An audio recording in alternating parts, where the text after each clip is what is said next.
শিবিরের এই যে একটা approach to develop a human being in its entirety, not being confined only to a particular job or act, এটাকে আমি মনে করি ইউনিক।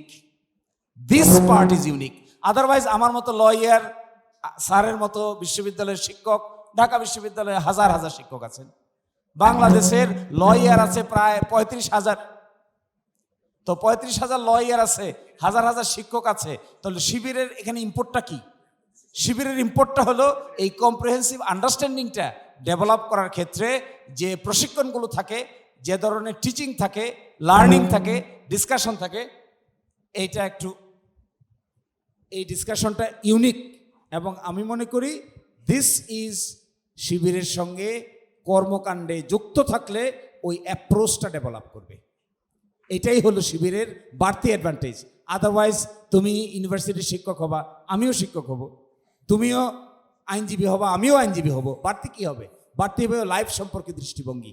আরেকটা জিনিস আমি এখানে দেখলাম,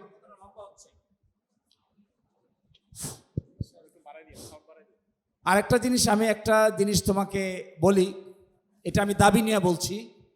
ছাত্র শিবিরের মধ্যে অর্থনৈতিক কর্মকাণ্ড পরিচালনা করার ক্ষেত্রে যে এক স্বচ্ছ জবাবদিহিতামূলক পদ্ধতি ডেভেলপ করে, ছাত্র শিবির শেষ হয়ে যাওয়ার পরে সারা জীবন এই স্বচ্ছতা মাথার মধ্যে থেকে যায়। আমি তোমাদেরকে একটা এক্সাম্পল বলি। আমি যখন ঢাকা বিশ্ববিদ্যালয়ের শিবিরের দায়িত্বে ছিলাম, তখন বেশ কিছু ফাইন্যান্সিয়াল অ্যাক্টিভিটিসের সঙ্গে আমরা সম্পৃক্ত ছিলাম। তা আমি নিজেরে হাসতাম যে আমি 4th ইয়ারে পড়ি। আমি যখন সভাপতি ছিলাম তখন আমি 4th ইয়ারে পড়ি। তো সকালবেলা এসে আমাকে বলল একটা চেকে স্বাক্ষর দিতে হবে। চেকের ভিতরে গিয়ে দেখি অনেক টাকার পরিমাণ। তা আমি নিজে নিজে একটু ভয় পেলাম যে এত টাকার মধ্যে আমি স্বাক্ষর দিব, এই টাকা কি হবে? এটা স্বাক্ষর দেওয়াটা কি ঠিক হচ্ছে?